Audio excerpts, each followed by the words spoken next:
The Florida sun beat down on the manicured greens of the West Palm Beach golf course.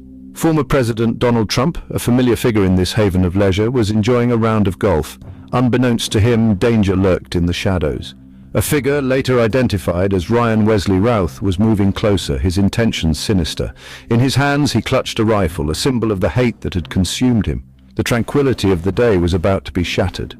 Routh, driven by extremist beliefs and personal demons, had come to West Palm Beach with a deadly purpose: to assassinate the former president. The Secret Service, ever vigilant, would be put to the ultimate test. As Routh approached, his movements caught the trained eyes of the Secret Service agents tasked with protecting Trump. They reacted swiftly, their training kicking in with practiced precision. The agents moved to intercept, forming a protective barrier between the would-be assassin and the former president. The air crackled with tension, the peaceful rhythm of the day replaced by the chilling realization that a tragedy had been narrowly averted. Who was Ryan Wesley Routh, the man who dared to threaten the life of a former president? The answer, as investigators would soon discover, was a troubled individual consumed by a toxic mix of extremism and personal grievances. Routh, a 58-year-old with a history of run-ins with the law, was a ghost in the system, his descent into radicalism hidden in plain sight. Routh's life was a patchwork of broken dreams and simmering resentments. He had tried his hand at various jobs, each ending in failure. He had a criminal record, a testament to his inability to stay on the right side of the law. Somewhere along the way, Routh had found solace in the darkest corners of the internet, his mind poisoned by conspiracy theories and extremist ideologies. He spent hours consuming hateful rhetoric and violent propaganda, his mind warped by a constant barrage of misinformation. Donald Trump, in Routh's deluded mind, had become the embodiment of all he despised. He was a product of a society struggling to cope with division and distrust, a cautionary tale of the dangers of unchecked extremism in the digital age. The tranquility of the West Palm Beach golf course was shattered by the sound of gunfire. Ryan Wesley Routh, his finger on the trigger of his rifle, had taken aim at former President Donald Trump. Chaos erupted as the sharp cracks of gunfire pierced the air, sending shockwaves through the assembled crowd. Golfers, once leisurely enjoying their day, scattered for cover, their cries of alarm swallowed by the sudden violence. The Secret Service agents, their training ingrained in their very being, reacted with lightning speed. They formed a protective ring around Trump, shielding him with their own bodies.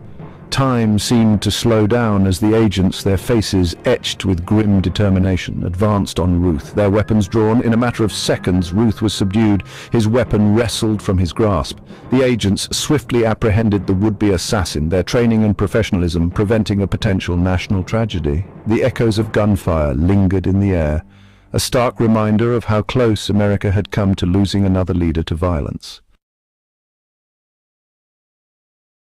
News of the attempted assassination of Donald Trump spread like wildfire across the nation, igniting a firestorm of reactions. From the hallowed halls of Congress to the bustling streets of American cities, the nation grappled with the news, their collective breath held hostage by fear, anger, and disbelief. Donald Trump, shaken but unharmed, addressed the nation from the Oval Office, his voice a mix of defiance and vulnerability. He condemned the attack, calling it an assault on democracy itself. He thanked the Secret Service for their bravery, praising their quick thinking and unwavering dedication. Yet, even in the face of such a harrowing experience, Trump couldn't resist the urge to score political points, blaming his opponents for fostering a climate of hatred and division. President Joe Biden, in a somber address from the White House, echoed Trump's condemnation of the violence.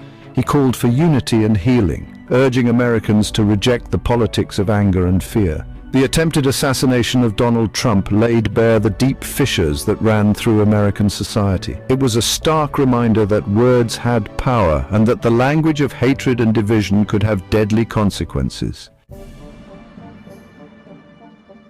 Section 5. Unraveling the plot. The investigation and its findings. In the aftermath of the attempted assassination, a massive investigation was launched, its tendrils reaching into the darkest corners of the internet and the most troubled minds in America. The FBI, working in conjunction with local law enforcement, launched a sprawling investigation determined to uncover the full extent of Ryan Wesley Ruth's plot and bring his co-conspirators, if any, to justice. Digital forensic experts pored over Routh's online activity, painstakingly piecing together his descent into radicalism. They scoured his social media posts, his internet search history, and his online communications, searching for clues that would shed light on his motivations and any potential accomplices. The investigation painted a chilling portrait of a man consumed by hate, his mind warped by a steady diet of conspiracy theories and extremist propaganda. Ruth had been radicalized online, drawn into a web of extremist websites, forums, and social media groups. He had become convinced that Donald Trump was an existential threat to the country, a belief that had ultimately driven him to violence.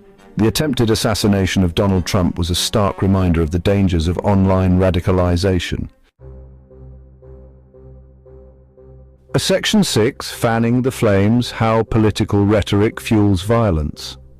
The attempted assassination of Donald Trump ignited a fierce debate about the role of political rhetoric in inciting violence. Critics argued that the inflammatory language used by some politicians and pundits, amplified by the echo chambers of social media, created a climate of hostility and intolerance that could push individuals towards extremism. Words, they argued, had power, and the language of hatred and division could have deadly consequences. The rise of social media had created a breeding ground for extremism. Online platforms, with their algorithms designed to maximize engagement, often amplified the most extreme and divisive content. Conspiracy theories and misinformation spread like wildfire, their flames fanned by bad actors seeking to sow discord and undermine trust in democratic institutions. The line between free speech and incitement to violence was a blurry one, a subject of endless debate and legal wrangling. The language of hatred and division, even when veiled in the guise of political discourse, could have a corrosive effect on society, eroding trust, fueling anger, and creating a climate conducive to violence. The attempted assassination of Donald Trump served as a stark reminder of the dangers of unchecked political rhetoric. Section 7. Fortresses of Freedom: Security Measures in a Volatile World. The attempted assassination of Donald Trump sent shockwaves through the world of executive protection, forcing security agencies to reassess their protocols and adapt to a new era of threats. The incident highlighted the challenges of protecting public figures in an increasingly polarized and volatile world, where the line between political discourse and violent extremism was becoming increasingly blurred. In the wake of the attack, the Secret Service, tasked with the daunting responsibility of protecting the president and other high-profile figures, implemented a series of security enhancements.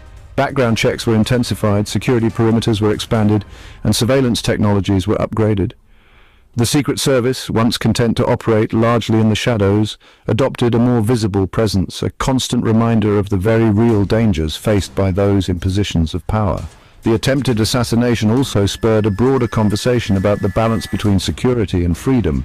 It highlighted the need for vigilance, preparedness, and a willingness to adapt to the evolving landscape of threats in the 21st century.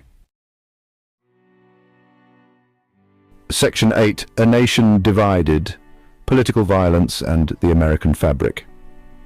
The attempted assassination of Donald Trump was a chilling reminder of the fragility of American democracy and the dangers of unchecked political violence. It was a wake-up call, forcing the nation to confront the uncomfortable truth that violence, once the exception, was becoming increasingly commonplace in the American political arena.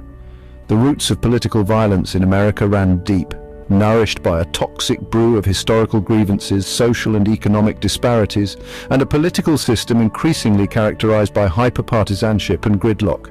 The rise of social media had exacerbated these divisions, creating echo chambers where extremist ideologies could flourish and spread unchecked.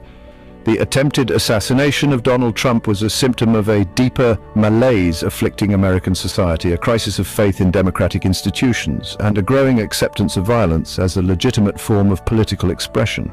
Addressing this crisis would require a concerted effort from all segments of society. It would be a long and arduous journey, but the future of American democracy may very well depend on it.